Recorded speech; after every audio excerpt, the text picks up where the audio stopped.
you, Terry. There you go. Thank you. So we've talked a lot today about AI. Obviously started with AI, ended with AI.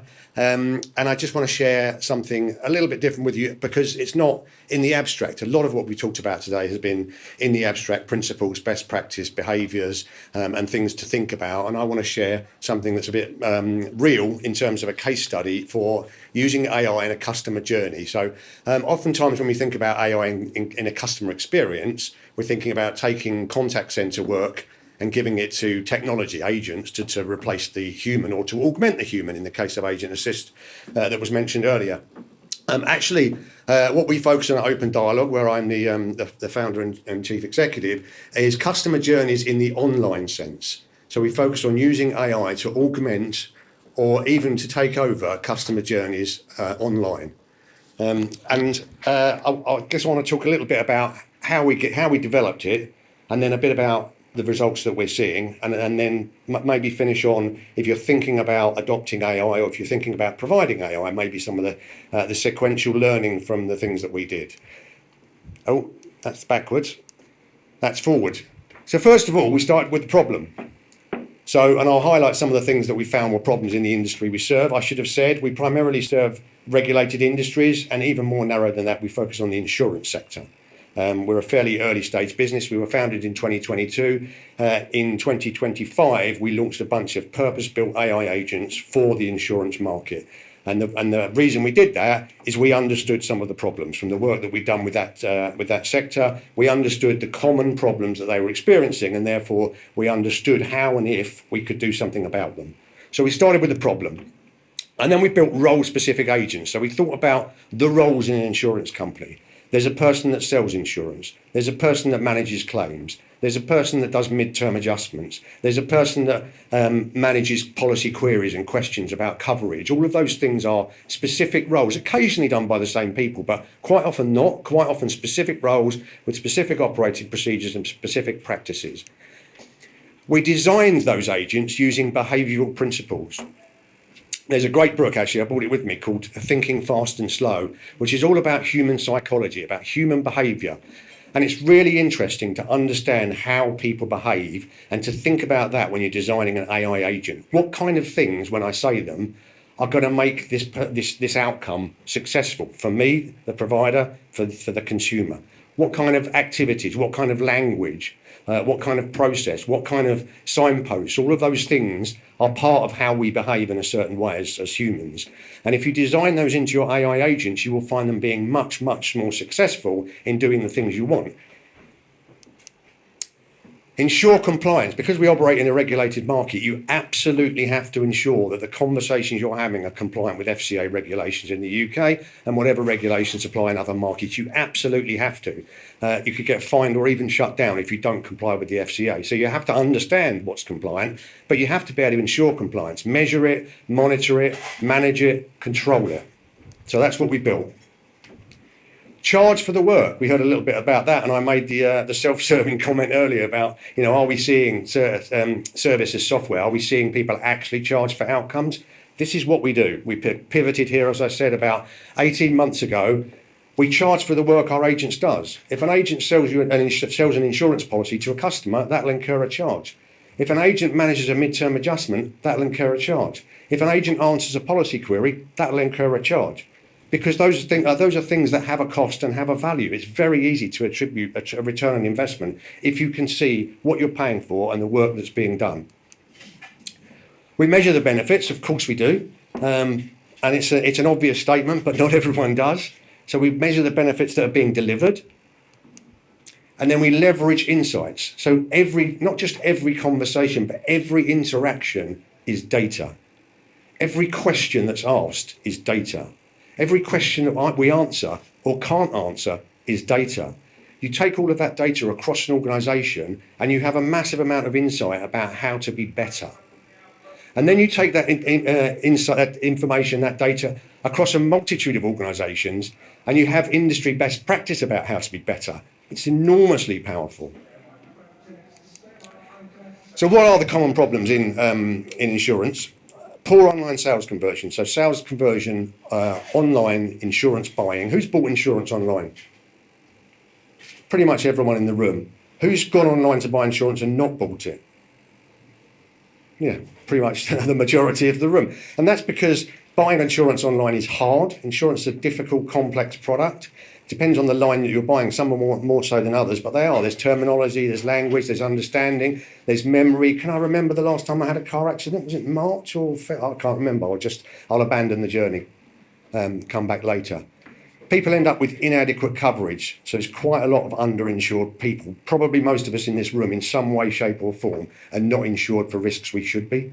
Whether that's medical, whether that's your car, your house, your valuables, your possessions, all of those things are very common in inadequate coverage. And a lot of that actually is linked to the previous point, is you get fed up with trying to buy insurance so you don't bother, or you just buy the first thing that's presented without really understanding all of the underlying policies. The experience is pretty poor.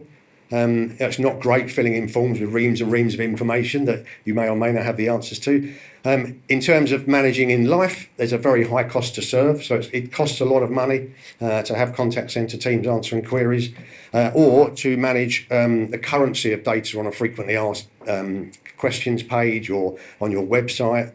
Data is opaque, so insurers, carriers, brokers, the people that provide insurance don't know what their customers are doing. They don't know why they're not buying policies. They just know that the majority of them aren't. They don't know where they're dropping off the journey. They don't track that. They don't manage it. They don't understand. And if you don't have the data, you can't do anything about it. There are regulatory restrictions. So you can't just give the whole thing to Claude and say, can you sell an insurance policy? You can't do that because you have to comply with these registrations. So that in some cases limits your ability to use technology. And so the agents that we built address those key roles, those key problems in an insurance world. We have Selma. Selma's a sales agent. She helps you sell more, obviously. See what we did there? Selma's a sales agent. So her job is to help quote for an insurance. I shouldn't refer to her as her. Its job is to quote for insurance, take you through the journey and do what they call bind, which is you buy a policy. Then we have Ria. Ria re-engages. So if you do drop off the policy, it's not always because you're fed up. Sometimes it is. Quite a common point where people leave an insurance buying journey is what they call price shock. You've shown me the price. I've gone, oh, that's too expensive. I've gone. I've not given you the opportunity to discuss it, to talk about it, to find ways to reduce it. What Ria does is re-engages the consumer into the insurance journey.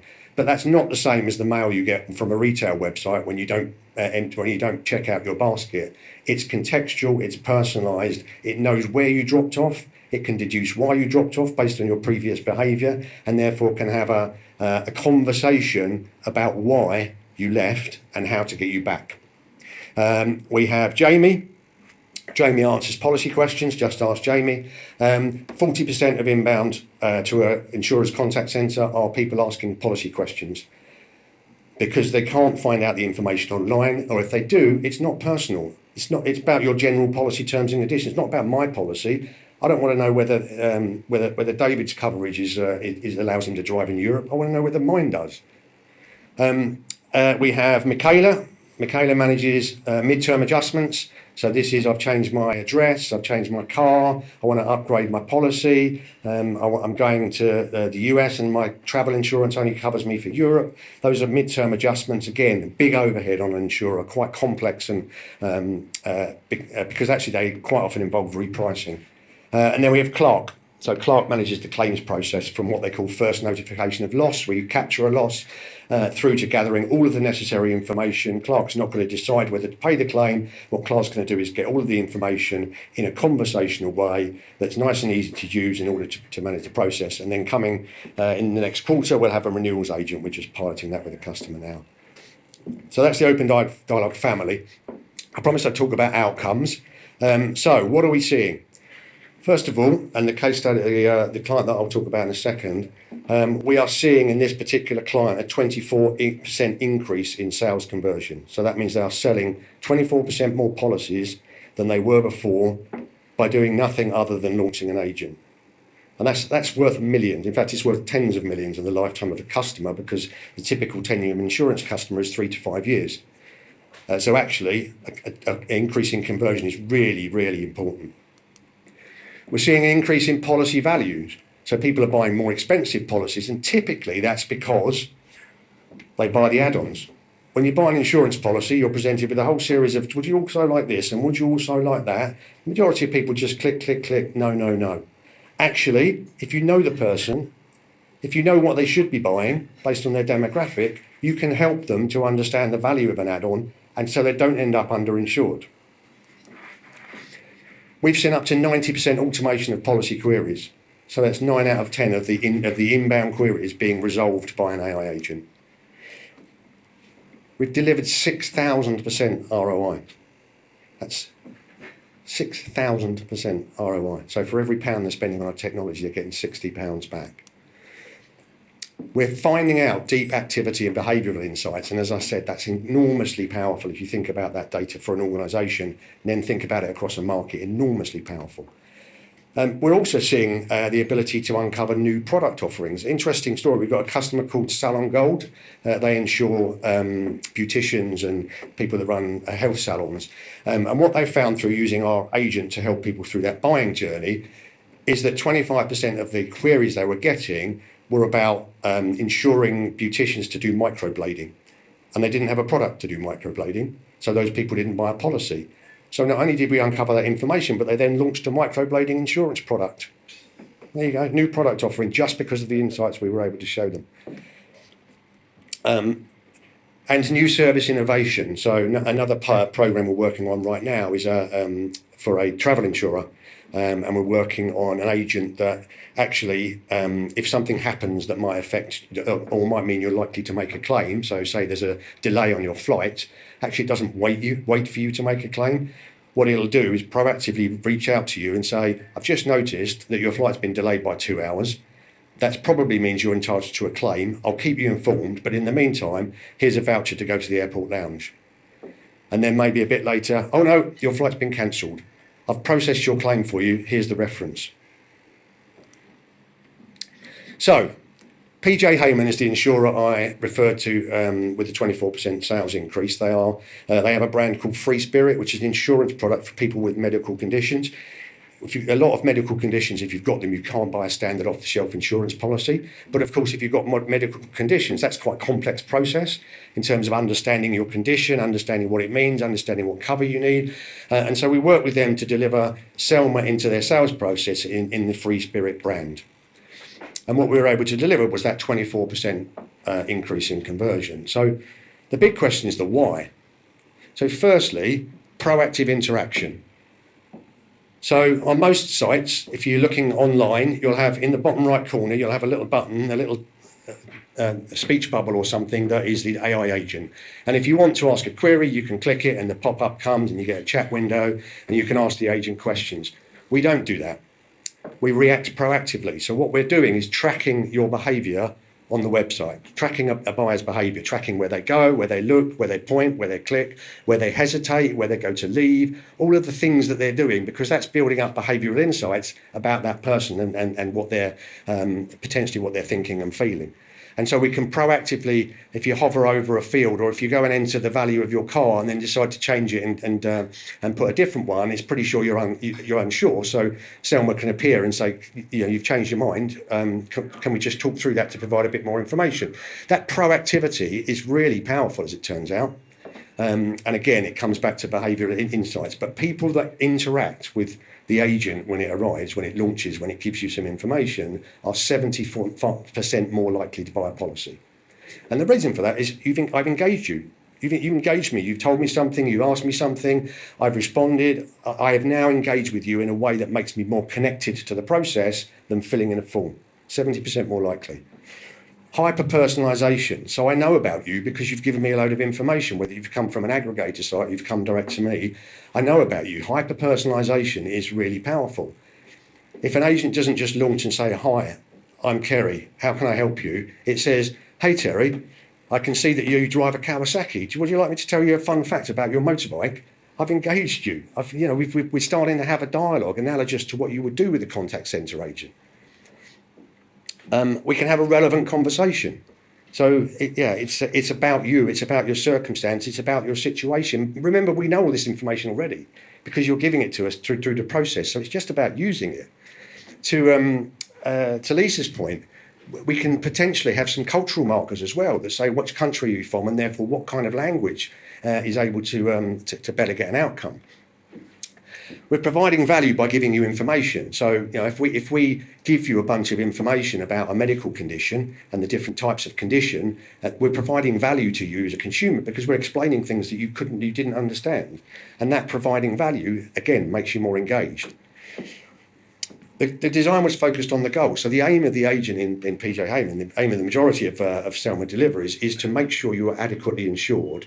But ultimately, they're a commercial business. They want to sell more policies. They want to sell more policies, but they want to sell you the right policies. And they have to do that because they have to be regulatory compliant and not give you advice that leads you in the wrong way. And then that use of human psychology to train based on behavioural triggers to train the agent to be better is what underpins that 24%. We've actually got even better results with some other customers, but that's the one that's a published case study, so I'm allowed to tell you about. So, if you're thinking about building AI agents or buying AI agents, really this is the process we went through, and this is what I want to suggest you do. So start with the problem. Think about role-focused AIs, not generic tools. You can chuck stuff into Claude, but if Claude knows nothing about what you're trying to do, it won't do very well. If you use Claude in a way that tells it, I want you to act like you're a lawyer from DLA Piper, and I want you to know this about me and that about me, and then you ask it a question, it's much more role-focused. Take that to a step further and use role-focused AI. Have a human in the design loop, super important. Manage with governance, oversight and control. Don't just let it run. Obvious stuff. Make sure what you're paying is linked to the value you're getting. If you're just running experiments and not really understanding what they're doing, you'll get nowhere. Measure the benefits and the return, and then use insights to drive continuous improvement. Thank you very much. Thank you, Terry.